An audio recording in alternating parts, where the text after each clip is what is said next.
Dear student, Champaran polytechnic classes के online classes में आपका स्वागत है। अभी हम लोग इंजीनियरिंग मैकेनिक्स पढ़ रहे थे, जिसका फ्रिक्शन चैप्टर पढ़ रहे हैं। और फ्रिक्शन चैप्टर के अंदर प्रीवियस 3 लेक्चर में हम लोग थ्योरेटिकल टॉपिक को देखे थे, और आज से हम लोग का न्यूमेरिकल टॉपिक स्टार्ट हो रहा है। आज हम लोग कॉन्सेप्ट को पढ़ेंगे कि न्यूमेरिकल क्वेश्चन जब आएगा मेरे एग्जाम में तो उसको सोल्व कैसे किया जाए, तो उसको सोल्व करने के कंसेप्ट के बारे में पढ़ेंगे। तो आज का मेरा जो टॉपिक होगा वो टॉपिक होगा कंसेप्ट फॉर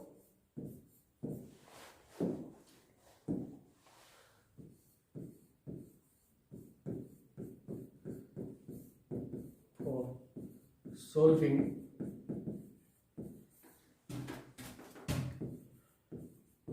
न्यूमेरिकल प्रॉब्लम।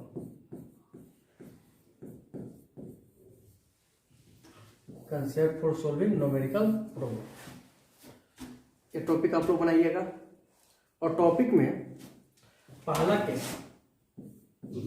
1 बनाना है।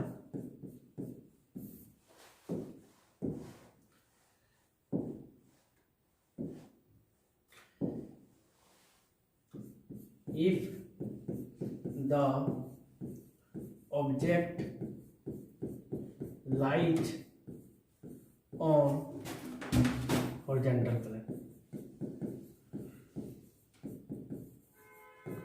इस कंसेप्ट के अंदर जो केस नंबर फर्स्ट होगा उसमें हम लोग समझेंगे कि अगर वस्तु को कहाँ पे रखा गया है, हॉरिजॉन्टल प्लेन पे। कहाँ पे माना गया है, हॉरिजॉन्टल प्लेन। ये ऐसा कंसेप्ट है कि अगर आप इसको पढ़ ले रहे हैं ना, इस कंसेप्ट के पढ़ने के बाद आपको कहीं कोई फॉर्मूला की जरूरत नहीं है, और अभी फ्रिक्शन के जितने भी क्वेश्चन आपके एग्जाम में आएंगे वो सारे सोल्व हो जाएंगे, और कुछ क्वेश्चन हम लोग यहाँ भी सोल्व करने वाले हैं। ठीक है, तो चलिए स्टार्ट करते हैं हम लोग। तो पहला क्या है कि ऑब्जेक्ट कहाँ पे लाई कर रहा है, हॉरिजॉन्टल प्लेन पे।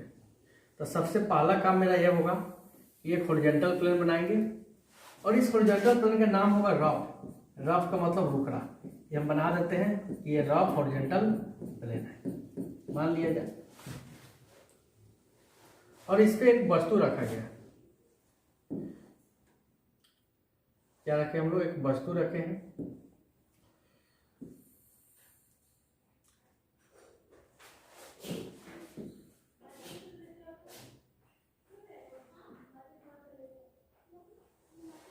वस्तु रखे हैं, और मान लेते हैं कि इसका जो वेट है और नीचे की तरफ लगता है। कोई भी वस्तु होगा तो उसका वेट हमेशा किधर लगेगा, डाउनवर्ड डायरेक्शन में लगेगा। ये चीज आपके माइंड में होना चाहिए। कहाँ पे होना चाहिए, माइंड में ये होना चाहिए कि कोई भी वस्तु होगा उसका वेट हमेशा नीचे की तरफ डाउनवर्ड डायरेक्शन में लगेगा। ये इसका वेट है। W इक्वल टू क्या है, mg है। W इक्वल टू क्या है, mg है। फिर इसके जस्ट अपोजिट दिशा में इसका नॉर्मल रिएक्शन लगता है। क्या लगेंगे, जस्ट इसके अपोजिट में एक नॉर्मल रिएक्शन लगेगा। यानी प्लेन के क्या होना चाहिए, परपेंडिकुलर होना चाहिए। इसको नॉर्मल रिएक्शन Rm बोलेंगे। जब भी क्वेश्चन आए तो इस प्रकार से आपको काम करना है। दूसरी का हम मान ले कि इधर फोर्स P लगाकर, जो फोर्स P लगा रहे हैं हम लोग,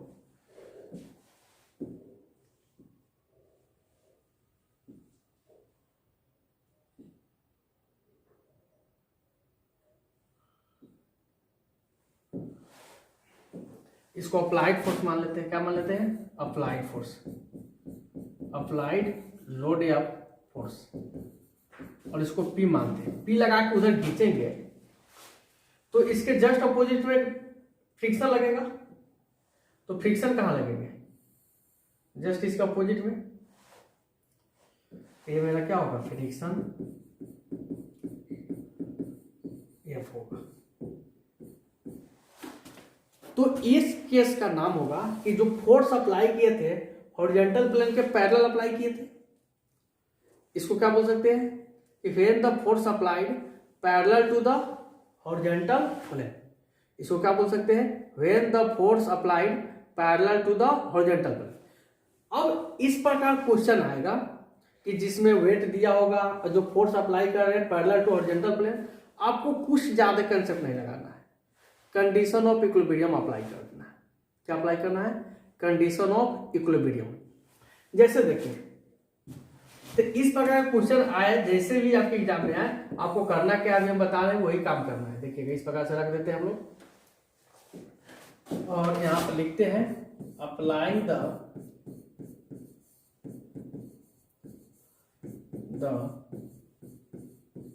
condition of equilibrium. Applying the condition of equilibrium. Equilibrium का कंडीशन क्या बोला था कि वर्टिकल दिशा में जितने भी फोर्स लग रहे हैं उसका जोगफल क्या होगा? 0 होगा। तो जिसका भी एरो ऊपर होगा प्लस लेंगे, तो ऊपर क्या है? Rn, नीचे क्या लग रहा है? Weight, minus weight equal to क्या है? 0।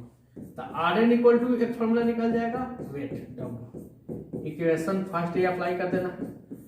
दूसरी का क्या करना है? हॉरिजॉन्टल दिशा में समेशन ऑफ Fy0, इसको यही ना बोलते हैं। दूसरी का क्या करना है? Summation of Fx0। तो उधर कितना लग रहा है? P, जस्ट अपोजिट में कितना लग रहा है? F equal to 0, F equal to क्या होगा? P। इक्वेशन 2, जो दिया होगा उसका वैल्यू रखेंगे, जो नहीं दिया होगा उसका वैल्यू निकालेंगे। लास्ट में आपको एक फॉर्मूला याद करना है, वी नो दैट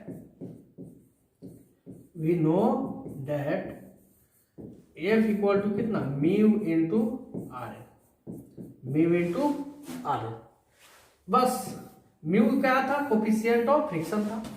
Rn का वैल्यू यहां से निकाल के रख देना है आपको। Rn का वैल्यू कहां से निकाल के रख देना है? यहां से। F का वैल्यू यहां से निकाल के रख देना है, और म्यू का मान अगर आपको नहीं दिया हो तो म्यू का मान निकाल लीजिए। अगर म्यू का मान दिया है, इसमें से कोई अननोन है, उसको निकाल लेंगे। जब न्यूमेरिकल क्वेश्चन करेंगे तो ये कंसेप्ट और ज्यादा मेरा क्लियर हो जाएगा। तो ये तो पहला केस था, यानी हॉरिजॉन्टल था। हॉरिजॉन्टल में फोर्स को अगर हम क्या कर रहे हैं? हॉरिजॉन्टल प्लेन के पैरेलल अप्लाई कर रहे हैं। इसी का केस दूसरी का भी बन सकता है, तो इसको हम लिखते हैं। फिर इसका सेकेंड पॉइंट, इसी में हम लोग आगे चलेंगे तो एक ऐसा भी सिचुएशन आएगा, देखेंगे क्या आएगा हॉरिजॉन्टल के ही केस में, कि एक हॉरिजॉन्टल प्लेन हम लोग मान लेते हैं, ये हॉरिजॉन्टल प्लेन है, रफ हॉरिजॉन्टल प्लेन है। क्या है? Rough horizontal plane. इस पे एक बॉडी को हम रख देते हैं,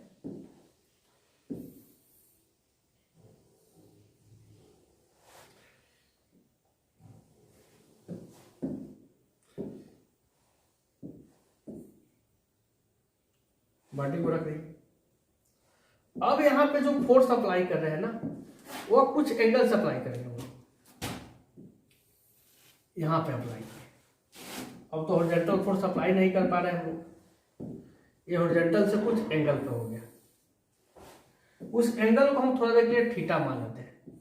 जो फोर्स अप्लाई करेंगे हॉरिजॉन्टल से कुछ एंगल थीटा पे अप्लाई करेंगे। अब इस प्रकार का क्वेश्चन आएगा तब क्या करेंगे?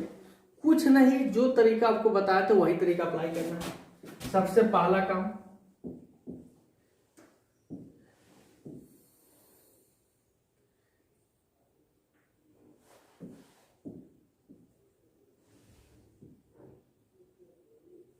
बॉडी का वेट नीचे लगता है, ये चीज आपको मालूम है।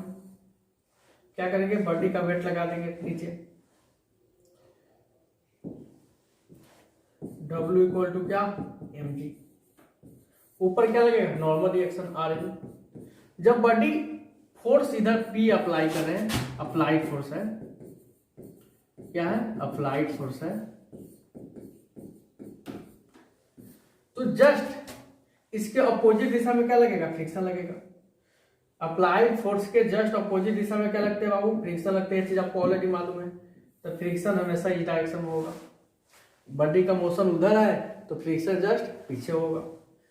फिर इस फोर्स का क्या करेंगे? अब बात आती है कि सर ये जो फोर्स बीच में लग रहा है इसका क्या करेंगे? तो आपको तरीका सिखाया है कि रिजोल्व कर दो। इसको क्या करो? रिजोल्व कर दो। तो हॉरिजॉन्टल पे क्या लिख सकते हैं?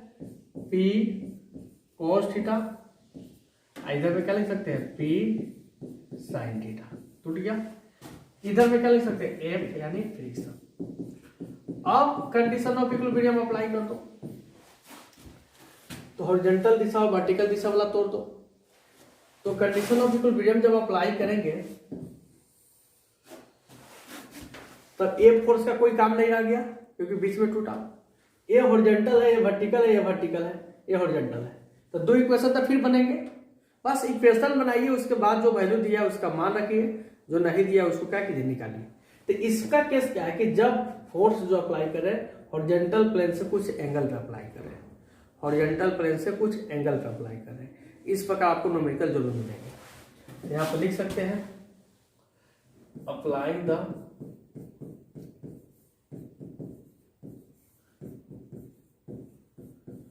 Condition of equilibrium.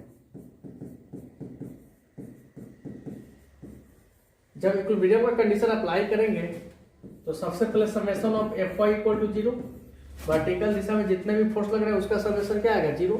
तो ऊपर कितना लग रहा है आर